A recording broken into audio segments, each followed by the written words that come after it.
अस्सलाम वालेकुम वरहमतुल्लाहि वबरकातुहू। आजकल सबको पता है कि लॉकडाउन का मौसम चल रहा है और बहुत सारे लोग तकलीफ़ में हैं कि इनके पास खाने के लिए पैसा नहीं है। बहुत सारी तकलीफ़ों में लोग चल रहे हैं। कोई ऐसे भी लोग हैं जो तकलीफ़ों को जाहिर नहीं कर रहे खुल के आके।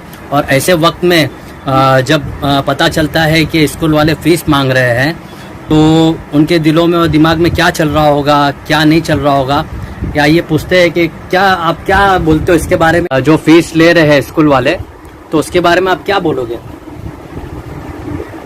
हमको तो सरकार से पूरी उम्मीद थी कि सरकार इसमें हमारी कुछ मदद करेगी ताकि हमारे बच्चों के जो मुस्तकबिल है वो ख़राब ना हो, आगे हमारे लिए दुश्वारियाँ ना आए और सरकार कुछ ऐसे फैसले करेगी कि जिससे हमको ये फीस के अंदर कुछ राहत मिले। एक तो 4 महीने से कोई इनकम नहीं है, इनकम के सारे दरवाजे बंद है, आदमी खाने पीने से ही मोहताज है। अब उस पर से एक सितम ये है कि स्कूल वाले बोल रहे हैं कि हम ऑनलाइन पढ़ाई कराएंगे और हमको फीस दो।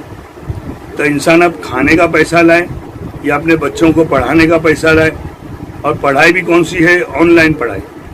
मोबाइल के अंदर बच्चे पढ़ेंगे।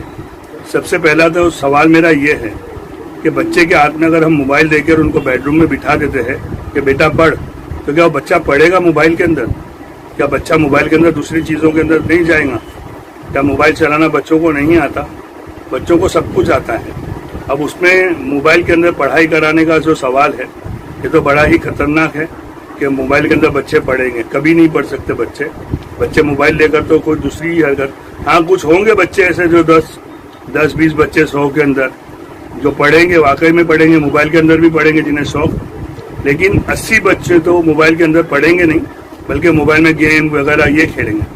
और दूसरी बात, सबसे बड़ी बात यह है कि फीस कहाँ से ला कर दें? कोई खाली मुझे इतना ही बता दे कि एक आदमी जो 4 महीने से काम पर नहीं जा रहा है, काम धंधा नहीं कर रहा है, घर में बंद है, रोज़मर्रा की ज़िंदगी जीने वाला आदमी है, जो रोज़ के 500, 600, 400 रुपये कमाता है, बड़ी मुश्किल से अपना घर चलाता है और उसमें से थोड़ा बहुत सेव भी करता होगा, जो इस लॉकडाउन के अंदर ख़त्म हो गया। अब वो जब स्कूल वाले उसको बोलेंगे 15,000 दो, 18,000 दो, 13,000 दो, 12,000 दो, ये तो हमारा जो एक छोटा सा एरिया है मुमरा का, इसके अंदर ये फीस है कि 15,000, 18,000। लेकिन जो दूसरे एरिया है, बड़े एरिया जहाँ पर बड़ी बड़ी स्कूलें हैं, वहाँ की तो फीस भी बड़ी बड़ी है, कहीं 50,000, कहीं 60,000, किधर 40,000।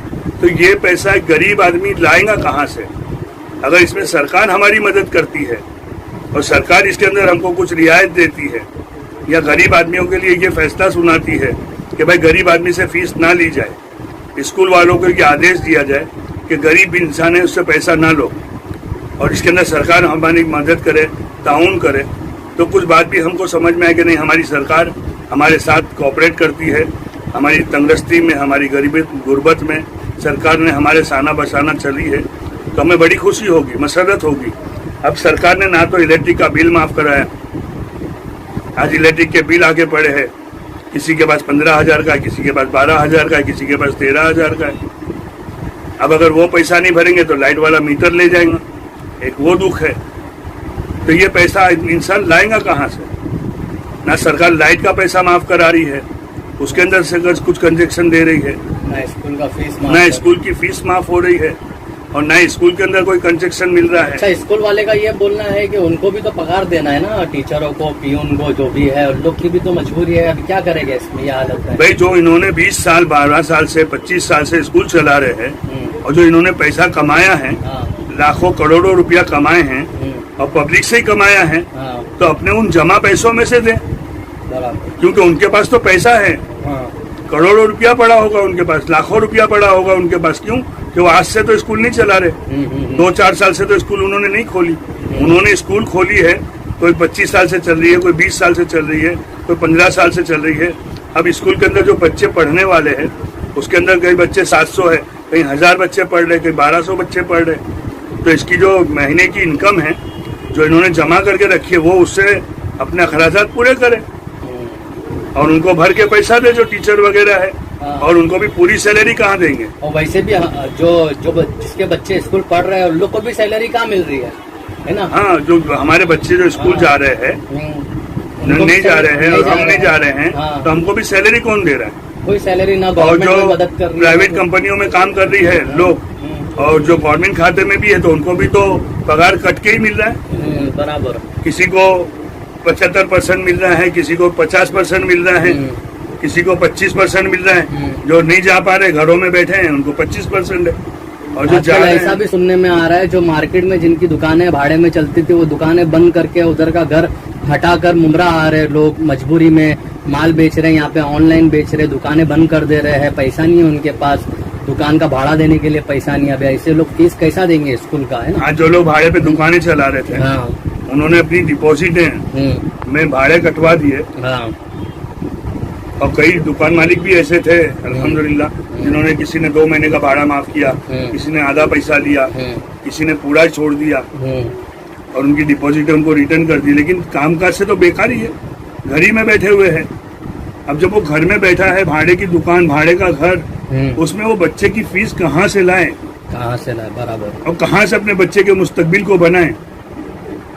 आज अगर हम ये नारा लगाते हैं कि हमारे बच्चों को अच्छी शिक्षा देनी चाहिए, बच्चों को पढ़ाना चाहिए, हमारी नई जनरेशन तरक्की करे, हमारे बच्चे जो है आगे चल के कुछ बने। कोई की ख्वाहिश होती है मेरा बच्चा डॉक्टर बने, किसी की ख्वाहिश होती है कि मेरा बच्चा इंजीनियर बने, किसी की ख्वाहिश होती है मेरा बच्चा साइंटिस्ट बने, किसी की ख्वाहिश होती है कि मेरा बच्चा कुछ मुस्तकबिल में आगे कंप्यूटर में काम करे।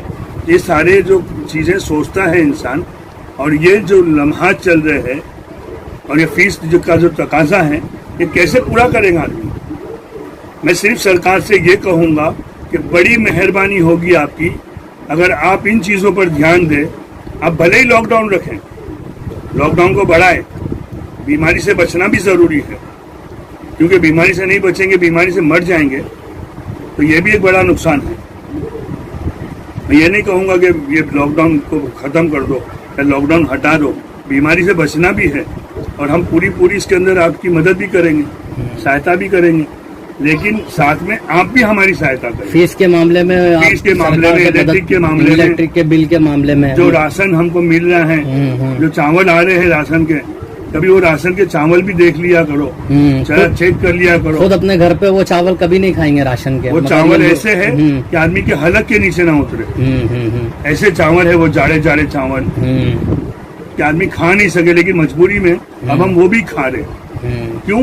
कि हमारे पास है नहीं, कोई रास्ता नहीं है, तो वो भी चावल हम खा रहे।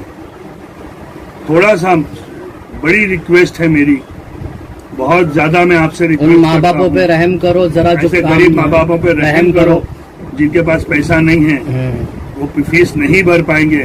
मैं हाथ जोड़कर अपनी सरकार से कहूँगा कि बड़ी मेहरबानी होगी अगर आप इसके अंदर हम लोगों की मदद करें, गरीबों की, और इनके ऊपर ध्यान दें, ताकि इलेक्ट्रिक के बीमार से बचे हम, और ये स्कूल की फीस से बच सके।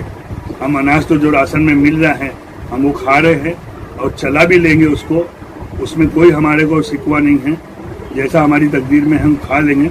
लेकिन स्कूल की फीस के अंदर सरकार से हाथ जोड़ के इलेक्ट्रिक का बिल और इलेक्ट्रिक के बिल के लिए बराए मेहरबानी सरकार से मैं कहूँगा कि इसके ऊपर ध्यान दे, ताकि इसमें गरीबों को कुछ राहत मिले। जय हिंद, जय महाराष्ट्र।